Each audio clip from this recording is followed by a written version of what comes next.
साथियों, आप सभी का विजय ज्ञान प्लेटफॉर्म पर स्वागत है। इस वीडियो में हम लोग कुछ महत्वपूर्ण करंट अफेयर को देखेंगे तथा उनसे संबंधित महत्वपूर्ण बिंदुओं के विस्तार से चर्चा करेंगे और वीडियो के लास्ट में हम लोग कुछ टिडबिट्स करंट अफेयर को भी देखेंगे।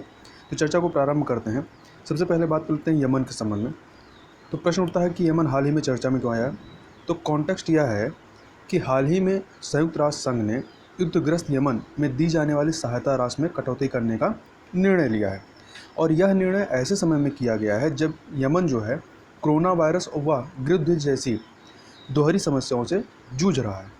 अब इसके लिए रीजन क्या बताया गया। तो संयुक्त राष्ट्र संघ के समन्वयक के अनुसार यमन को दी जाने वाली सहायता राशि में कमी करने के कई कारण हैं, जिनमें यमन की राजधानी सना और कई अन्य औद्योगिक महत्व के केंद्रों पर हाउती विद्रोहियों, या तो कई जगह हाउथी लिखा है या कई जगह हाउती लिखा होता है, तो दोनों एक ही है। तो हाउती विद्रोहियों का नियंत्रण होना प्रमुख रीजन बताया गया है। और दूसरा रीजन यह भी है कि अमेरिका के द्वारा जो है फंड में काफ़ी कटौती की गई है, तो इसलिए यहाँ पर भी इनके द्वारा कटौती की गई है। अब यमन संकट क्या है, इस यमन संकट को थोड़ा समझ लेते हैं।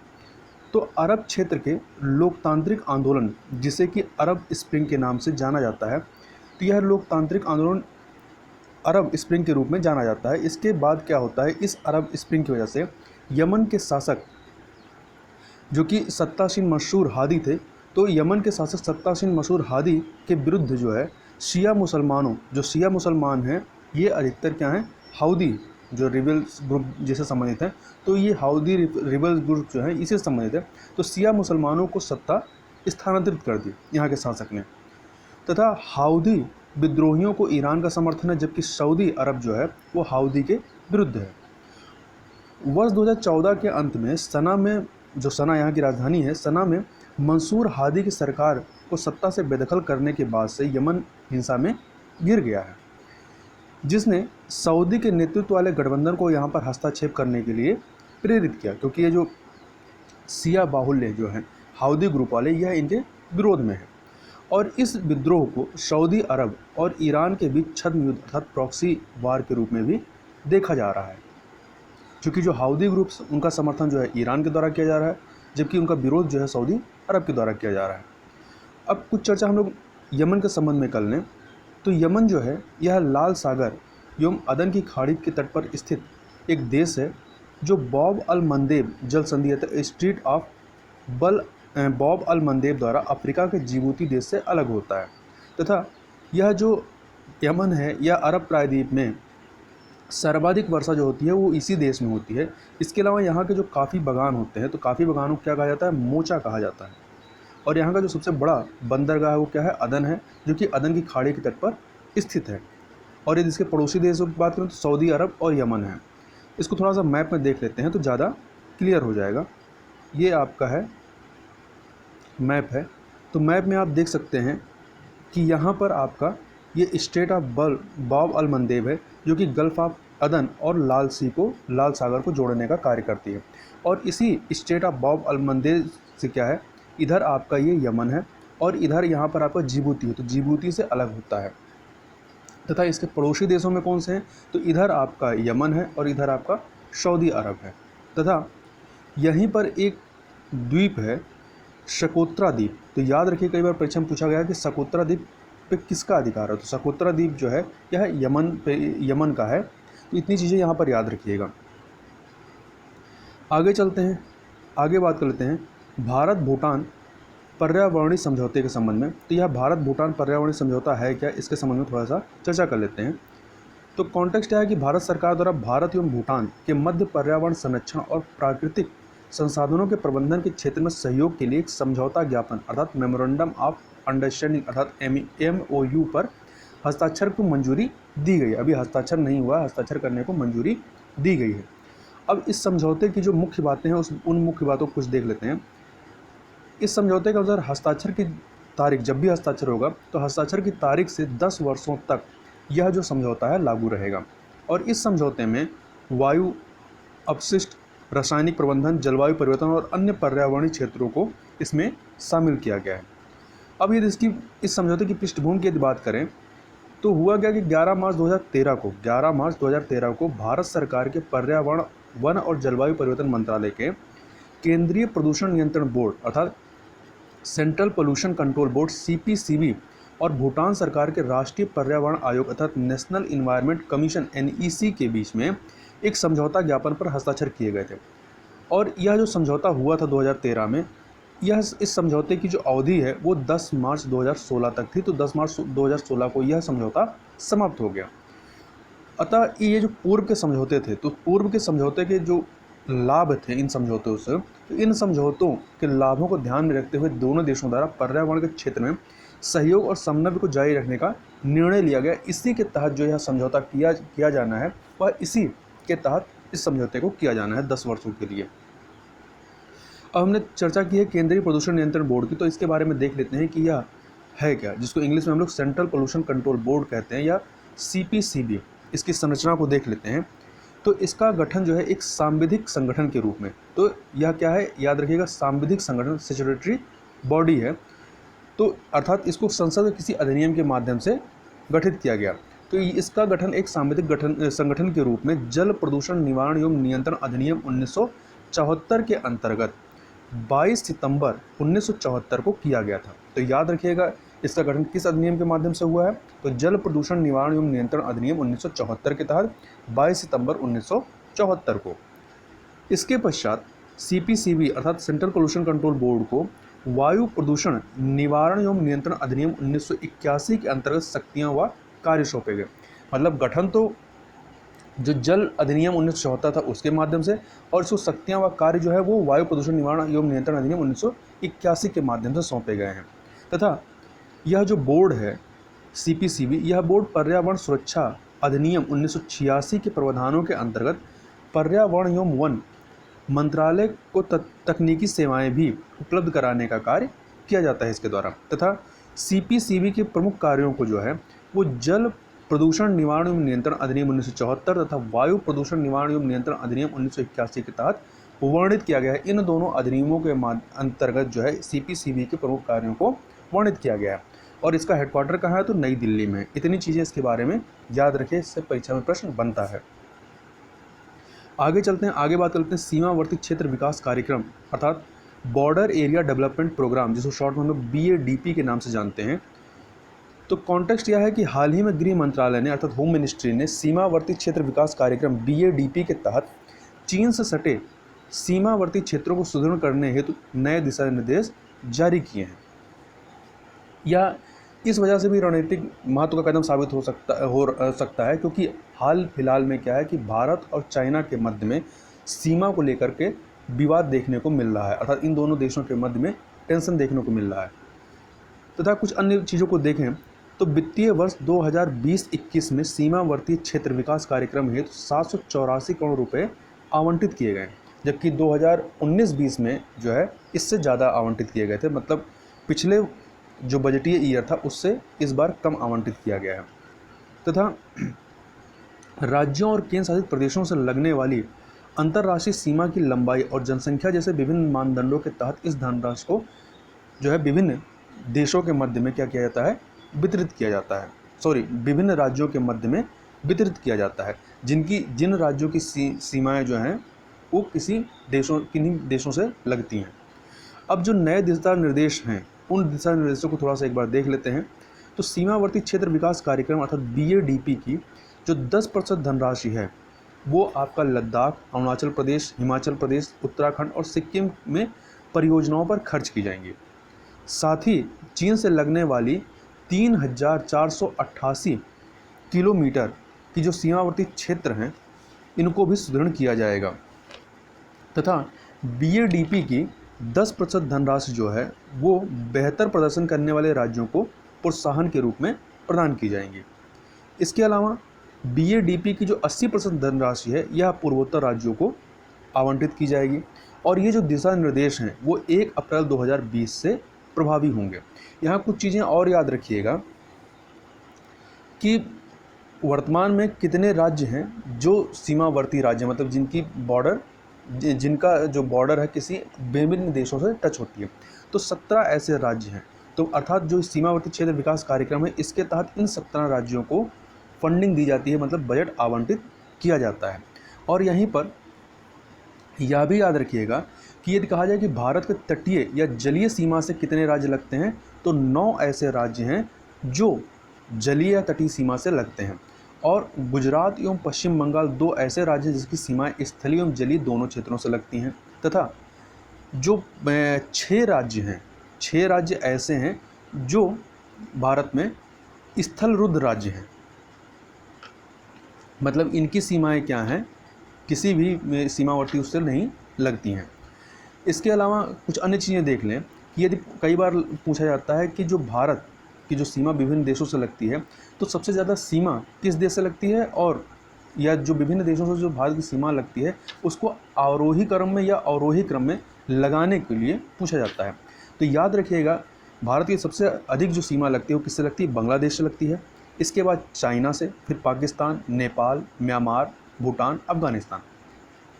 तो सबसे ज़्यादा किससे लगती है, बांग्लादेश, और सबसे कम किससे लगती है, अफगानिस्तान से लगती है।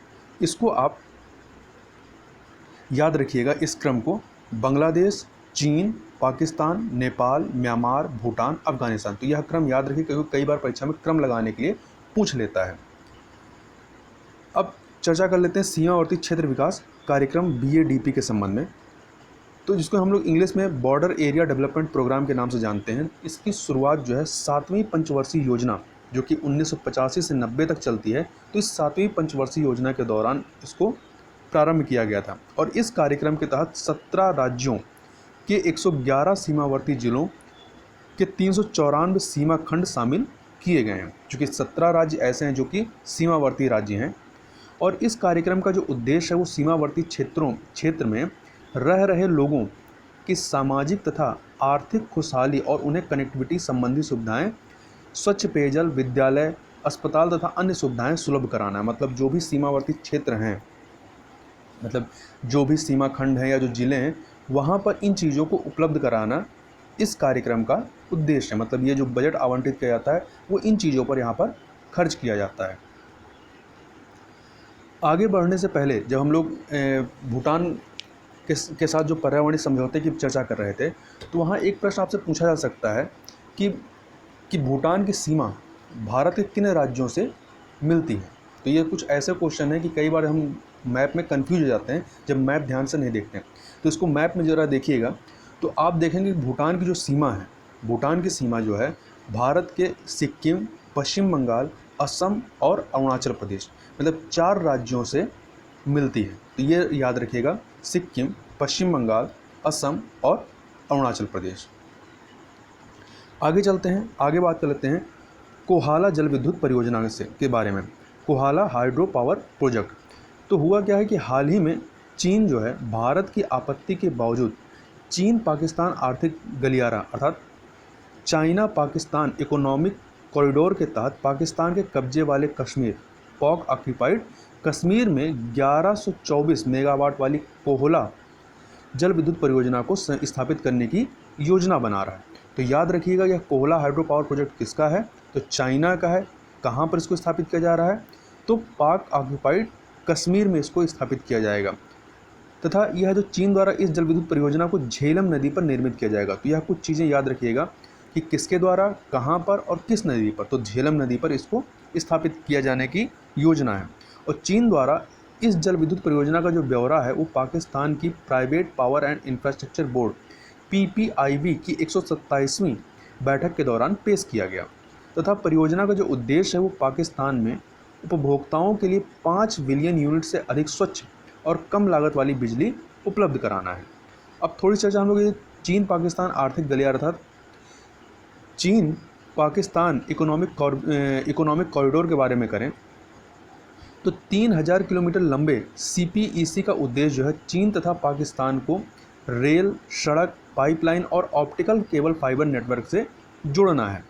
यह गलियारा जो है चीन के सिंजियांग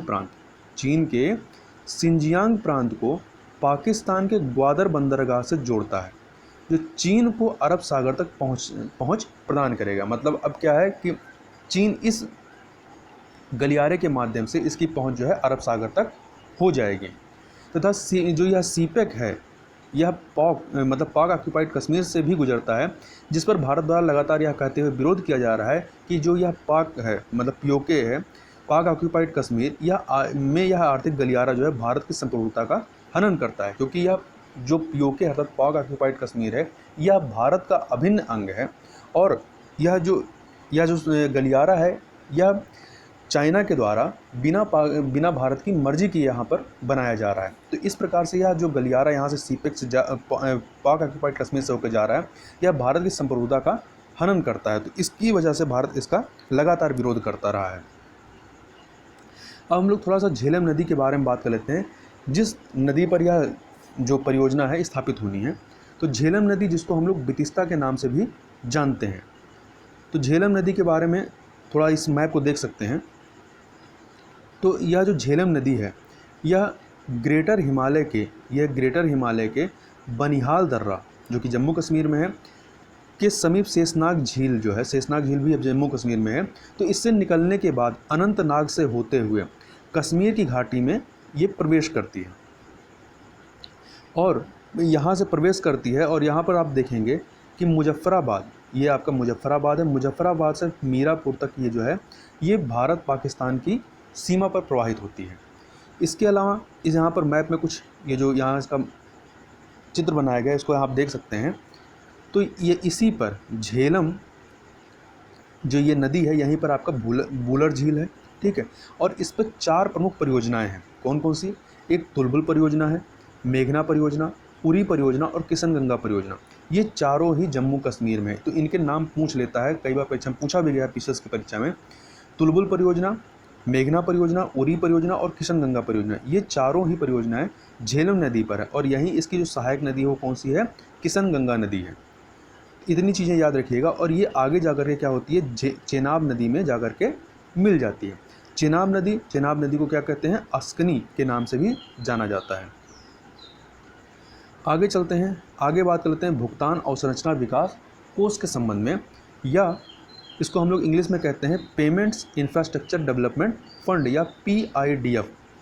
तो कॉन्टेक्स्ट यह है कि देश में डिजिटल भुगतान को बढ़ावा देने के उद्देश्य से भारतीय रिजर्व बैंक ने अर्थात RBI ने हाल ही में 500 करोड़ रुपए का PIDF स्थापित किया है, अर्थात आपका पेमेंट इंफ्रास्ट्रक्चर डेवलपमेंट फंड, भुगतान अवसंरचना विकास कोष को स्थापित किया है। तो यदि पूछा जाए कि यह भुगतान अवसंरचना विकास कोष किस लिए स्थापित किया गया, तो याद रखिएगा डिजिटल भुगतान को बढ़ावा देने के लिए इसको RBI के द्वारा स्थापित किया गया है। तो ये 2 चीज़ें याद रखिएगा कि RBI के द्वारा स्थापित किया गया है और डिजिटल भुगतान को बढ़ावा देने के लिए। और यह फंड कितना है? 500 करोड़ रुपये का फंड है। अब कुछ महत्वपूर्ण इसके बिंदुओं को देख लें तो RBI जो है वो 250 करोड़ रुपये के प्रारंभिक योगदान के साथ इस कोष की शुरुआत करेगा, जो कि कुल राशि का जो 500 करोड़ का राशि है उसका आधा होगा। और जो शेष आधी राशि मतलब जो शेष 250 करोड़ है वह जो है कार्ड जारी करने वाले बैंकों और देश में परिचालित कार्ड नेटवर्कों अर्थात कार्ड नेटवर्क ऑपरेटिंग द्वारा इसको वहन किया जाएगा। मतलब आधा पैसा RBI देगी और आधा पैसा इनके द्वारा दिया जाएगा। RBI द्वारा इस कोष का जो गठन है इसका उद्देश्य मुख्यतः टियर 3 से टियर 6 शहरों तथा पूर्वोत्तर राज्यों में अधिक ग्राहकों को पॉइंट ऑफ सेल POS से संबंधित अवसंरचना स्थापित करने हेतु प्रोत्साहित करना है। मतलब ये जो पॉइंट ऑफ सेल वाली जो अवसंरचना है इसको स्थापित करें, जिससे कि जो डिजिटल भुगतान है इसको ज़्यादा से ज़्यादा बढ़ावा दिया जा सके। अब यहाँ पर आपके मन में प्रश्न आया होगा कि टियर 3 और टियर 6 क्या है, तो इनके बारे में थोड़ा देख लें। तो RBI द्वारा भारतीय शहरों को उनकी जनसंख्या के आधार पर विभिन्न टियर में विभाजित किया गया है। अब ये कौन कौन से टियर हैं जो 1 से 6 तक को देख लेते हैं।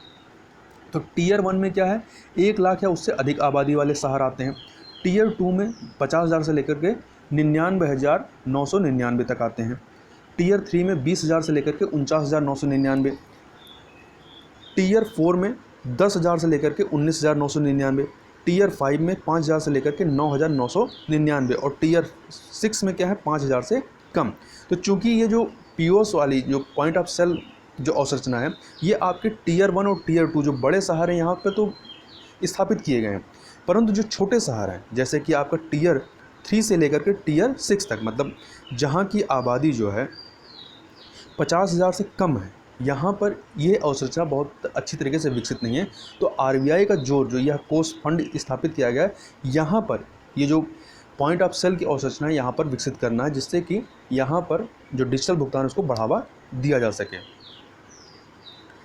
तथा आरबीआई द्वारा गठित इस कोष को एक सलाहकार परिषद तथा एडवाइजरी काउंसिल के माध्यम से शासित किया जाएगा। हालांकि इसका प्रबंधन जो है भारतीय रिजर्व बैंक अर्थात आरबीआई द्वारा स्वयं किया जाएगा। अब यदि इस कोष के उद्देश्य की बात करें, जैसा कई बार हम लोग बात कर ही चुके हैं कि डिजिटल पेमेंट को बढ़ावा देना, तो इस कोष के गठन का प्रमुख उद्देश्य जो है देश भर के छोटे व्यापारियों को डिजिटल भुगतान स्वीकार करने हेतु सक्षम बनाना। क्योंकि जो छोटे व्यापारी कहाँ पर होंगे, जो छोटे शहर होंगे, जैसे टियर 3 से लेकर टियर 6 वाले 50,000 से कम आबादी वाले जो आपके शहर होंगे, तो यहाँ के जो छोटे व्यापारी हैं उनको डिजिटल भुगतान स्वीकार करने में सक्षम बनाना, मतलब वहाँ पे इस प्रकार से अवसंरचना विकसित करना कि जिससे कि ये डिजिटल भुगतान की तरफ प्रोत्साहित हो सकें। अब थोड़ी सी अच्छा पॉइंट ऑफ सेल की कर लेते हैं कि पॉइंट ऑफ सेल होता क्या है। तो पॉइंट ऑफ सेल जो है वह स्थान है जहां ग्राहक द्वारा वस्तुओं या सेवाओं हेतु भुगतान किया जाता है। यहां पर बिक्री कर भी देर हो सकता है, मतलब दिया जा सकता है, और यह कोई बाह्य स्टोर हो सकता है जहां पर भुगतान के लिए कोई पेमेंट या वर्चुअल सेल पॉइंट जैसे कंप्यूटर या मोबाइल इलेक्ट्रॉनिक डिवाइस का उपयोग किया जाता है। जैसे कि आप मॉल वगैरह या दुकान में जाते होंगे तो आपको एक स्वैपिंग मशीन देते हैं जहां पर आप अपना कार्ड स्वैप करते हैं, तो वो क्या है, वो पीओएस है, पॉइंट ऑफ सेल है। इसी तरीके से जब आप किसी जनरल स्टोर या कहीं पर भी जाते हैं तो आप अपने मोबाइल के माध्यम से पेटीएम से या जो अन्य भुगतान ऐप हैं उनके माध्यम से जब आप मोबाइल के माध्यम से पेमेंट करते हैं तो वो भी क्या है कि यह भी एक तरीके का पीओएस है, पॉइंट ऑफ सेल है। तो ये सारी चीज़ें जो हैं आपकी पॉइंट ऑफ सेल में आ जाती हैं जहाँ पे आप ऑनलाइन भुगतान करते हैं। आगे चलते हैं, आगे बात कर लेते हैं वर्ल्ड इकोनॉमिक फोरम के संबंध में। तो कॉन्टेक्स्ट क्या है कि वर्ल्ड इकोनॉमिक फोरम ने घोषणा की है कि वह द ग्रेट रीसेट थीम के तहत दावोस में, स्विट्ज़रलैंड के दावोस में अपने अगले शिखर सम्मेलन की मेज़बानी करेगा। तो इस थीम को याद रखिएगा कि वर्ल्ड इकोनॉमिक फोरम किस थीम के साथ अपने अगले शिखर सम्मेलन की मेज़बानी करेगा, तो द ग्रेट रीसेट के नाम से। और फोरम ने शिखर सम्मेलन को अ यूनिक ट्विन समिट नाम दिया है। तो क्या नाम दिया है सम्मेलन को, अ यूनिक ट्विन समिट। और यह वर्ल्ड इकोनॉमिक फोरम का 51वां वार्षिक शिखर सम्मेलन होगा जिसमें विभिन्न वैश्विक नेताओं, नागरिक समाज अर्थात सिविल सोसाइटीज़ और बहुहितधारकों को एकत्रित करने का यहाँ पर मौका मिलेगा। अब हम लोग थोड़ी चर्चा वर्ल्ड इकोनॉमिक फोरम के बारे में कर लेते हैं। तो वर्ल्ड इकोनॉमिक फोरम जो है यह सार्वजनिक निजी सहयोग हेतु एक अंतर्राष्ट्रीय संस्था है जिसका उद्देश्य विश्व के प्रमुख व्यावसायिक, अंतर्राष्ट्रीय राजनीति, शिक्षाविदों, बुद्धिजीवियों तथा अन्य प्रमुख क्षेत्रों के अग्रणी लोगों के लिए एक मंच के रूप में कार्य करना है। यह स्विट्ज़रलैंड में स्थित एक गैर लाभकारी अर्थात नॉन प्रॉफिटेबल ऑर्गेनाइजेशन है और इसका मुख्यालय कहाँ है, जिनेवा में है, स्विट्ज़रलैंड के जिनेवा में है। और इस फोरम की जो स्थापना है वो कब हुई थी, 1971 में यूरोपियन प्रबंधन के नाम से, मतलब इसका पहले जो नाम था यूरोपियन प्रबंधन था, तो यूरोपियन प्रबंधन के नाम से जिनेवा विश्वविद्यालय में कार्यरत प्रोफेसर क्लास एम श्वाब ने की थी। और इस जो यह फोरम है, इस फोरम के माध्यम से विश्व के समक्ष मौजूदा महत्वपूर्ण आर्थिक एवं सामाजिक मुद्दों पर परिचर्या का आयोजन किया जाता है। तथा अब कुछ यहाँ पर वर्ल्ड इकोनॉमिक फोरम द्वारा जो प्रकाशित की जाने वाली महत्वपूर्ण रिपोर्टें हैं, क्योंकि इनसे परीक्षा में प्रश्न बनता है कि यह रिपोर्ट किसके द्वारा जारी की जाती है, तो इनको एक बार देख लेते हैं। तो एक रिपोर्ट इसकी है वैश्विक प्रतिस्पर्धात्मकता सूचकांक या ग्लोबल कॉम्पिटिटिवनेस इंडेक्स। दूसरा है यात्रा और पर्यटन प्रतिस्पर्धा report, travel and tourism competitiveness report. तो यह 2019 की रिपोर्ट अभी तक आई है। इसमें भारत को जो है यात्रा और पर्यटन प्रतिस्पर्धा रिपोर्ट में 34वीं रैंक हासिल हुई है। इसके अलावा वैश्विक सूचना प्रौद्योगिकी रिपोर्ट अर्थात ग्लोबल इंफॉर्मेशन टेक्नोलॉजी रिपोर्ट, वैश्विक लैंगिक अंतराल रिपोर्ट अर्थात जेंडर गैप रिपोर्ट।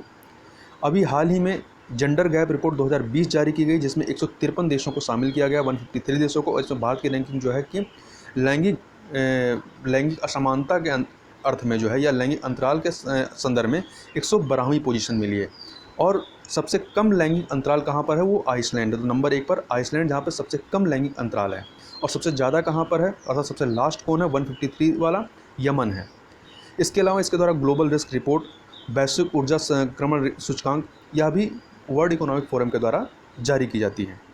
आगे बात कर लेते हैं ऑनलाइन नमीशा के संबंध में। ऑनलाइन नमीशा 2020। तो हाल ही में राष्ट्रीय आधुनिक कला संग्रहालय अर्थात national gallery of modern art NGMA ने 8 जून से 3 जुलाई 2020 तक ग्रीष्मकालीन कला कार्यक्रम ऑनलाइन नमीशा 2020 का आयोजन करने की घोषणा की है।